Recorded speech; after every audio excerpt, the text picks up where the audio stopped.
What's going on, everyone? Thanks for tuning in. Today, got a little bit of a different video. Going to be showing some cards with a meaning behind them. Wesker Griff coming back with a video here on Mike's channel showing off 3 Phillies cards that really mean a lot to me. Got them right here, and I'll give you the story about some of these cards. The team that was special to my heart was the 1980 Phillies team, and 2 players that come to mind instantly is Mike Schmidt and Steve Carlton. So the first card here was actually my channel avatar for a really long time, like close to 7 to 10, however long I've been on YouTube. It's this Robin Roberts autograph encapsulated. I think it's from 2004, but just a card in my collection that holds a lot of meaning because it symbolizes to me my tenure here on YouTube. And I really just never changed my avatar. I recently changed it to the Game of Thrones, to the Hound. But I had this for the longest time of a Philly great, one of the original Whiz kids. And sadly, Robin Roberts passed away. But another thing I really like about this card is it was dual PC, which is why I had it for a really long time up on my channel as my avatar. Because Robin also finished his career with the Baltimore Orioles. So it's just a really awesome card, and whenever I look at it, I just think of the early days of YouTube when I just first started out making videos. Card that I really treasure when it comes to Mr. Steve Carlton is 2016 Topps Tribute autograph purple card, which I have right over here. And this guy was a legend, not only for Phillies baseball, but in baseball in general. 4-time Cy Young Award winner, the catalyst, the leader of our pitching staff in 1980. Just delivered, 300 strikeouts a year, 20-win seasons, won the Cy Young in 1980, and was just an unbelievable pitcher. I'm going to show you a card that you will probably find in junk wax era bargain boxes. People are just going to have this in a 5,000 count box, but it's got a lot of meaning to me. It's the 1991 Score no-hit club card of Terry Mulholland. So Terry Mulholland on August 15th of 1990 threw a no-hitter against his former team, the San Francisco Giants, and at the age of 8 years old, I was in attendance. I was there with my younger brother Tom and my dad. And I wasn't your typical 8-year-old at a game. I didn't care about the cotton candy. I didn't care about the ice cream. I was there for the game, and I paid unbelievable attention. I probably cared more than most people there. And I remember following the game, and after 5 innings going, man, he's got a no-hitter going. And I kind of remember like mentioning it to my dad in the 5th and 6th, and he was kind of like, didn't want to jinx it. And he's like, oh, that's really hard. That doesn't really happen. Those things are tough. And I just kind of remember at that point, after 6, after 7, after 8, talking to my brother Tom. And it was just an unbelievable experience. That game was just so much fun. And when it ended, I mean, I still remember him throwing his hat in the crowd. I remember the celebration. I remember the electricity in that stadium. It was absolutely unbelievable. Gary Carter lined out to Charlie Hayes for that final out. Charlie Hayes actually made an error in that game. Mulholland didn't walk anyone. So Charlie Hayes cost him the perfect game, but may have saved it on that line drive that could have been a double in the corner. Just unbelievable. This next card here is a card that I got back in 1998 off the boardwalk in Ocean City, New Jersey. And it is of Jimmy Rollins, who I believe will one day be in the Hall of Fame. Now, I got this card graded. As you can see, it's a Gem Mint 10, but I got it from a showcase. I remember I paid $20 for this particular card, and I was real young at the time, and I kind of pressured my parents.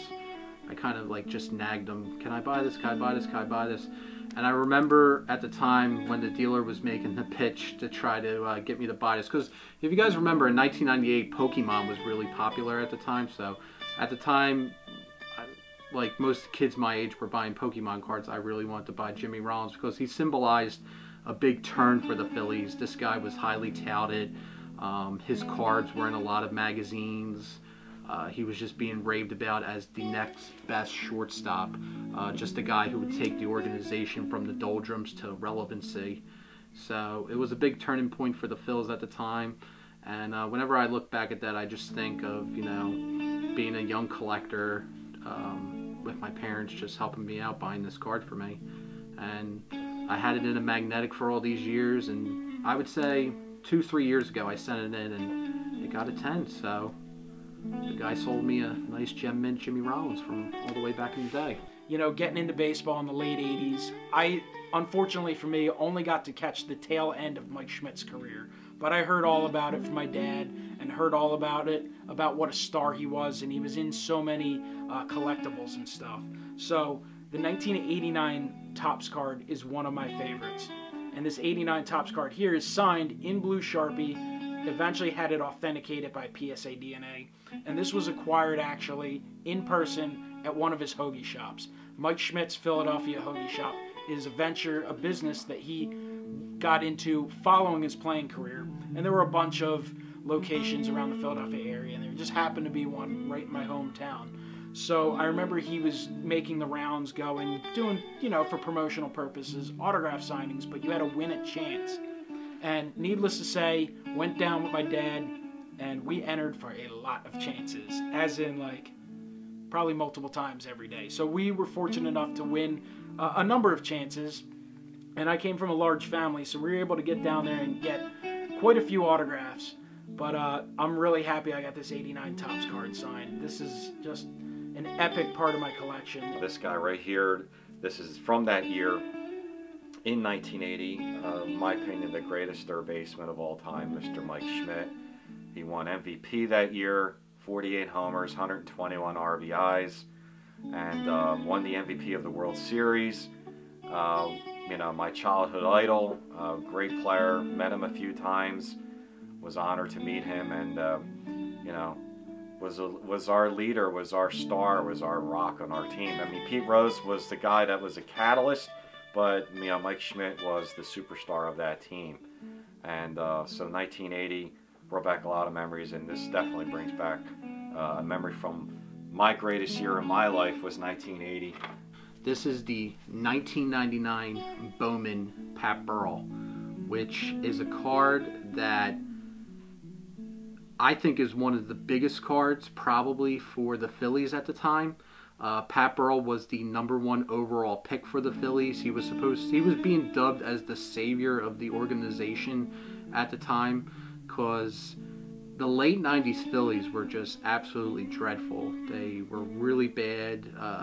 You know, it was really hard to get people to come out to the vet. It was just a really bad product, and they had Scott Rollins come up a couple years previously, but Pat Burrell was just this big prospect that they were able to land. He was in all the magazines. He was in Beckett. This card at one point I think was actually in a top 10 for Tough Stuff, which was the magazine I used to always check. And I remember this being the first card that I got that was in the top 10. That's how popular this card was. And there wasn't no eBay back then, so you had to, well, there probably was eBay back in 99, that was the early infancy. But I certainly didn't have a computer at the time. So I remember the only way to get this card was to just buy packs of Bowman and try to get it. And I remember my dad went out on a news conference out in Colorado and was able to pick this card up at a card shop. And since it was in Colorado, it was a lot cheaper than Philadelphia. And he got this one, and he got Eric Valent, who was the other Philly that was in the set that was also really mega popular. But Pat Burrell, I would say he had a really, really great career. Not a Hall of Fame career by any stretch. He's on the Phillies Wall of Fame. He had a really great career with the Phillies. He was also with the Giants, where he won a World Series. But he was a big part of the 2008 team, which brought a championship to the Phils. So I'll always remember Pat Burrell and always remember this part of the hobby. So definitely one of probably the most iconic card for me personally as a Phillies collector is the 1999 Bowman Pat Burrell. It's a big collection, and I have so many memories that it's hard to pick just one sometimes. I had a stack that I could have shared with you. But this is one that's unbelievable. You know, I grew up in the late 80s, the early 90s, saw some dreadful Phillies teams. Saw that amazing team in 93 that it still shocks me that there's not a 30 for 30 documentary. I mean, just an unbelievable team that went from worst to first in 93 and well known for ending in just unbelievable heartbreak. I still, again, remember 93, Joe Carter hitting that home run and running up the stairs in tears, and it was unbelievable. But, you know, big losses like that, when they eventually do pay off, even if you have to wait another 15 years, just mean the world to you. So the 2008 Phillies were the culmination of that, and that team was just unbelievable. It's just a great collection of players, maybe not all-time greats. Who knows if they even ever have a Hall of Famer, but if you look at what that team did for a 5-year span, just an incredible array of talent. And I was fortunate enough to get to go to Game 5. There was a rain delay, had to wait a couple extra days, but I remember going to the ballpark, and when they took the lead, counting down the outs in my head, going, just not even being able to believe, like, this team that I've put so much time into watching, listening to the radio, following in every way, it was finally here. It was a chance for them to win. When they got that final out, I still remember hugging my dad. I remember after the game, meeting up with friends, hanging out all night at Citizens Bank Park, going to the parade days later. But that final out, when Brad Lidge struck out Eric Kinski, this card here is absolutely unbelievable. It's out of Allen and Ginter. It features Brad Lidge on his knees celebrating that final out, an iconic image in Philadelphia sports. And shout out to Jack Scraffs, my buddy Chris down in Florida, who got this signed at spring training last year. I was able to get it authenticated. And Chris, I don't know if you even understand. I thanked you a million times, but this is just unbelievable. To have this specific card signed is just an unbelievable part of my collection. And every time I look at that, I can feel that cold October night. I can, you know, think of the crowd, the unbelievable electricity. And I think that's something that's what you miss when you end up watching a team that struggles so much like the Phillies have in recent years. You miss the electricity in the crowd. Obviously them winning and them competing is all great, but that experience, the feeling, there's nothing like a live sporting event. So, you know, when you're collecting cards, you want to make sure you collect stuff that you enjoy and you like, but you definitely want to pick up things that bring you back and that you have memories of, that kicks you into a moment in time. And that's what that card does for me. It kicks me back to that moment when the Phillies won the World Series, and then that unleashes that waterfall of just memories of that season, that run, the postseason, the regular season, who you shared them with.